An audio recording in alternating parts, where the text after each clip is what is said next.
Allah itu berasumsi kita meninggal dalam keadaan kaya.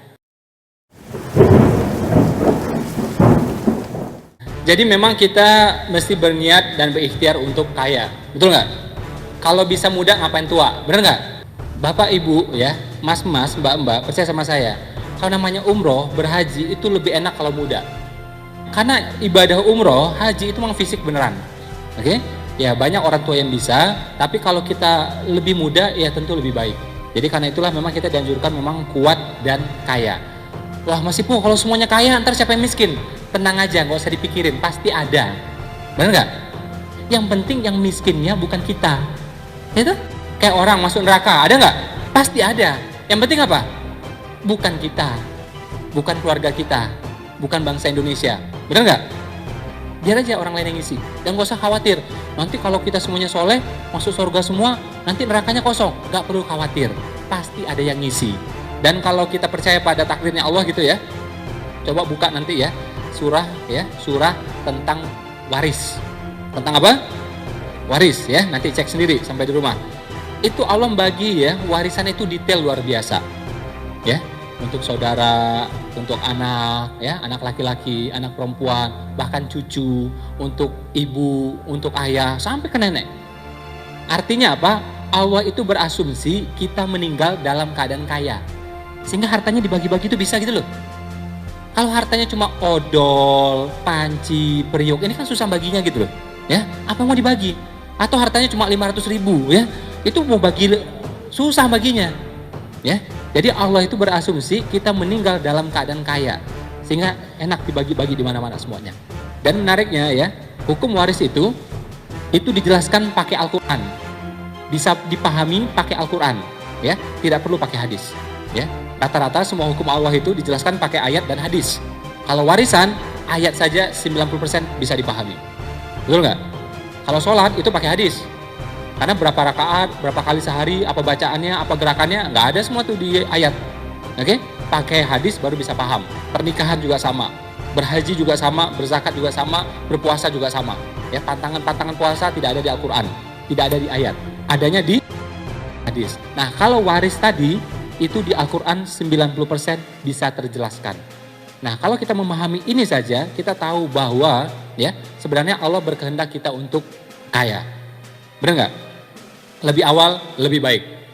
Kita lihat ya, kita pergi sekian kilometer dari sini, ketemu dengan mal-mal yang bagus, tempat sholatnya gimana? Setahu saya, kubahnya masjid itu di atas. Sekarang kubahnya masjid itu udah di bawah tanah. Ya, makin bawah. Paling bau, paling busuk, paling jauh, ya, dan yang jelek-jeleknya semuanya. Bener nggak? Boleh nggak marah? Nggak boleh marah, dia yang bikin kok, terserah dia. Yang salah ente, kenapa bukan ente yang bikin mallnya? Bener nggak? Haknya dia kok, mallnya dia kok, terserah dia mau ada mau nggak, mau sempit mau nggak, haknya dia. Yang salah kita, kenapa bukan kita yang bangun mallnya? Betul nggak? Sekolah mereka bagus-bagus, ya, standar nasional, standar internasional, kitanya nggak bagus. Akhirnya apa? Orang-orang banyak masuk ke sana. Orang bagus masuk ke sana. Orang kaya masuk ke sana. Orang bagus ketemu sekolah bagus. Hasilnya bagus nggak? Makin bagus.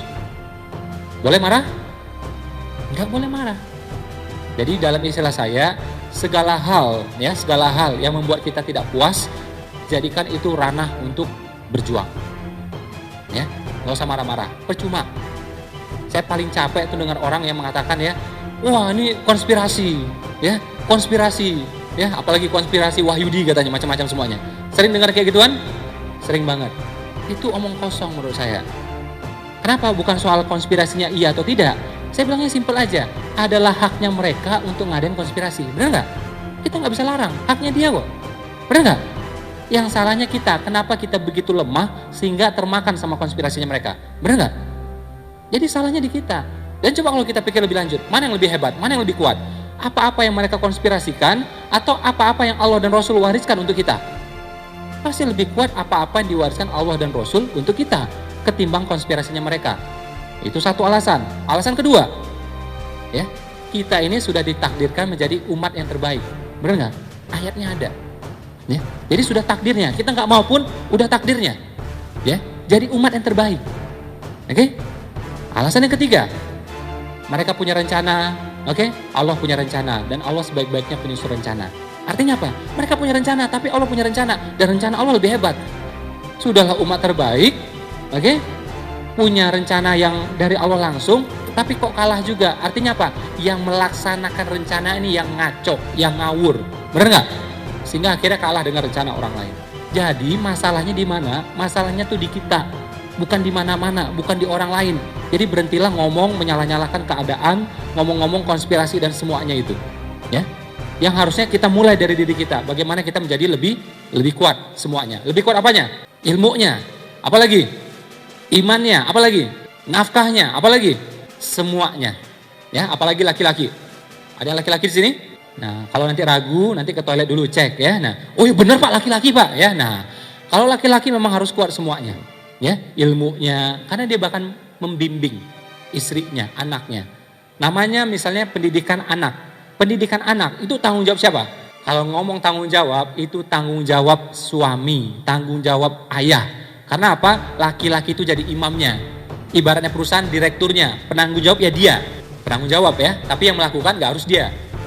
Contoh, anak belajar ngaji, bisa nyuruh istri, ajarin tuh anak ngaji, boleh. Tapi kalau anak gak bisa, tanggung jawab siapa? Laki-laki. Ya, jadi memang laki-laki harus lebih kuat semuanya, fisiknya, ilmunya, imannya, nafkahnya juga. Wanita nggak perlu ngurus duit, nggak perlu mikir duit. Oke, yang mikir duit siapa? Laki-laki. Yang seharusnya. Ya, jadi laki-laki harus kuat beneran. Wanita belum nikah, ikut penafkahan ayahnya. Sudah nikah, ikut penafkahan suaminya. Bercerai, ikut penafkahan saudara laki-lakinya atau ayahnya atau pamannya. Jadi nggak perlu mikir sama sekali soal duit. Yang penting bisa minta duit, itu aja. Gampang tuh? Gampang banget kan? Oh, jadi wanita tuh paling enak. Masuk surga aja syaratnya juga simple. Syaratnya apa? Sholat, apalagi? Puasa, apalagi? Taat sama suami, selesai. Berhaji gimana? Entar kalau diajak suami, simple tuh. Zakat gimana? Entar kalau dibayar sama suami, itu aja. Ya. Nah, jadi memang laki-laki yang harus kuat semuanya. Tapi jangan menganggap ini sebagai beban. Kalau Allah memerintahkan sesuatu, Allah mengamanahkan sesuatu, berarti Allah juga pasti memampukan kita. Benar nggak? Ya, jadi tenang aja. Ya, insya Allah pasti bisa. Itu cara pikirnya. Nah, jadi memang sudah fitrahnya kita untuk ya menjadi kuat dan kaya. Kalau belum, ikhtiarkan, niatkan. Jangan malah jadinya pesimis atau nyalah-nyalahkan keadaan. Nanti boleh dicek ya, 10 teman terdekat kita, ini beneran. Coba tanya sama mereka, Mas gajian sebulan berapa? Mas profit sebulan berapa? Ya, tanya tuh masing-masing tuh 10 teman kita. Cek pendapatan mereka setiap bulannya. Terus kita total, setelah total diapain? Cari rata-ratanya. Tahu nggak rata-ratanya berapa? Itulah pendapatan kita. Saya ulang ya, 10 teman terdekat kita, cek pendapatannya masing-masing berapa, oke? Total, oke? Dicari rata-ratanya, dan rata-ratanya adalah pendapatan kita. Coba nanti dicek. Biasanya nggak meleset. Artinya apa? Kalau kita pengen rata-rata ini naik, gimana caranya? Masukkan variabel yang baru. Ya, masukkan teman yang baru yang income-nya tinggi. Sehingga begitu ini masuk, rata-rata semuanya ketolong. Yang lain ketolong, kita juga ketolong. Ya. Karena kalau kita bergaul dengan pembakar besi, kena bau besi. Bergaul dengan penjual minyak wangi, dapat wangi, dapat dua tuh, dapat wangi dan dapat diskon. Ya, nah, biasa dapat diskon juga ya. Dapat nggak? Udah dapat lah, namanya teman sudah ya. Jadi dibentuk dari lingkungannya. Loh, tapi teman saya susah semua Pak, makanya dicari. Ya, contohnya apa? Ikut seminar, ikut training. Training itu makin mahal makin bagus. Saya dulu tuh ya, ini beneran. Zaman saya di Batam dulu, gaji 1, sekian. Saya ikut tuh seminar mahal. Yang bayarnya itu setengah dari gaji saya, hampir setengah dari gaji saya. Saya bawa kartu nama yang bagus, saya bawa kartu nama yang banyak.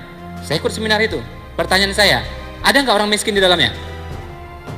Ya, ini zaman dulu loh, 500.000 mahal banget tuh kayaknya. Ada nggak orang miskin di dalamnya? Ada, saya. Ya, yang lain udah take off semua. Oke? Nah, di situ kita kenalan, tukaran kartu nama. Seperti itu caranya. Jadi dapat teman barunya. Kalau teman kita sudah miskin, tetangga miskin, saudara kira-kira gimana? Ya pasti kurang lebih sama lah. Ada yang miskin di sini?